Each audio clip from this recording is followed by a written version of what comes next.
और बड़ी जानकारी का रुख करना चाहेंगे। एक और बड़ी खबर सामने आ रही है। बड़ी खबर, बड़ा अपडेट आपको बता दें, सपा प्रत्याशियों ने राज्यसभा के लिए नामांकन किया है। इस वक्त ये बड़ी खबर, बड़ी जानकारी, सपा प्रत्याशियों ने राज्यसभा के लिए नामांकन दर्ज कराया है।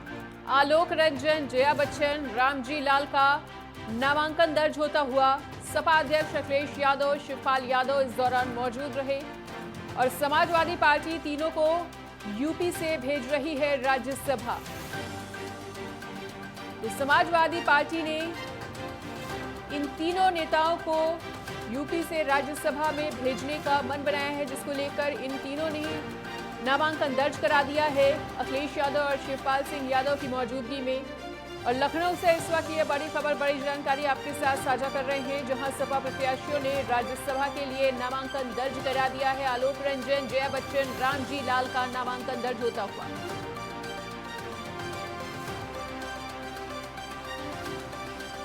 और हमारे साथ हमारे स्टेट हेड राघवेंद्र प्रताप सिंह लगातार जुड़े हुए हैं, उनका रुख करना चाहेंगे एक बार फिर से। तो राघवेंद्र, समाजवादी पार्टी के तीनों ही जो दिग्गज नेता हैं उन्हें राज्यसभा में भेजने की तैयारी सपा कर रही है, इसको लेकर क्या कुछ जानकारी साझा करना चाहेंगे? नामांकन भी उनका दर्ज हो चुका है।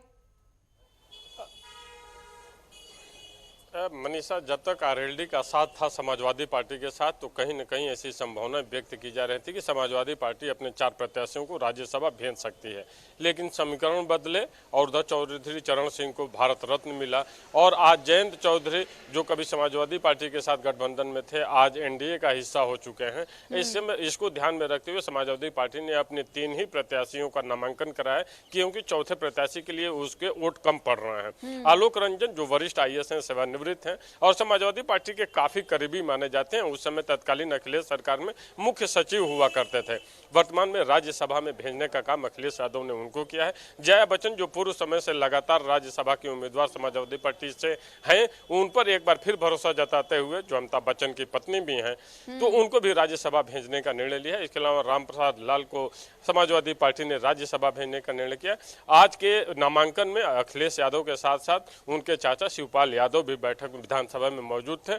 3 प्रत्याशियों ने नामांकन किया है और समाजवादी पार्टी के पास इन्हीं 3 प्रत्याशियों को राज्यसभा भेजने के लिए वोट भी हैं।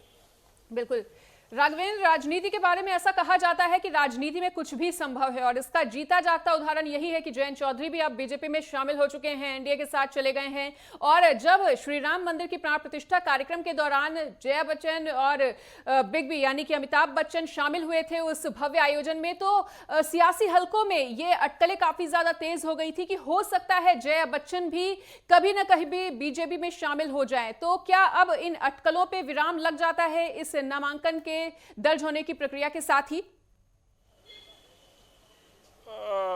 मनीषा, वैसे तो राजनीति संभावनाओं का खेल है, कब किसके पाले में है, कब किस गठबंधन में है, ये कहा नहीं जा सकता। हम ही कुछ दिन पहले हम लोगों ने बिहार में देखा नीतीश कुमार किस तरह से यू टर्न लेते हुए फिर से एनडीए का हिस्सा बने। हम उत्तर प्रदेश की बात कर रहे हैं तो आरएलडी अभी तक समाजवादी पार्टी के साथ थी, आज भारतीय जनता पार्टी के साथ एनडीए गठबंधन में।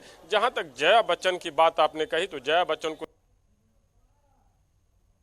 की संभावनाएं प्रबल थी कि वो रहेंगे, तो उनको भेजा भी है और जया बच्चन की आने की कोई उनको भेजा भी है और जया बच्चन की आने की कोई ऐसी संभावनाएं नहीं दिख रही थी कि वो भारतीय जनता पार्टी की तरफ है। हाँ, इतना जरूर है, तमाम हस्तियों को रामलला के प्राण प्रतिष्ठा में आमंत्रित किया गया था, उसमें जया बच्चन और अभिषेक बच्चन और अमिताभ बच्चन भी एक थे, क्योंकि वो कहीं न कहीं से फिल्म अभिनेता हैं और ये फिल्म अभिनेत्री रही हैं, तो एक हस्ती के रूप में उनको निमंत्रण मिला हुआ था। जो राजनीति से दूर था, कहीं न कहीं ट्रस्ट ने उनको आमंत्रित किया था और जया बच्चन समाजवादी पार्टी के तरफ से ही राज्यसभा पहुंच रही हैं। ठीक है। और जैसा कि तमाम जानकारी को आपने साझा किया है, इस तमाम जानकारी को साझा करने के लिए राघवेंद्र आपका बहुत बहुत शुक्रिया।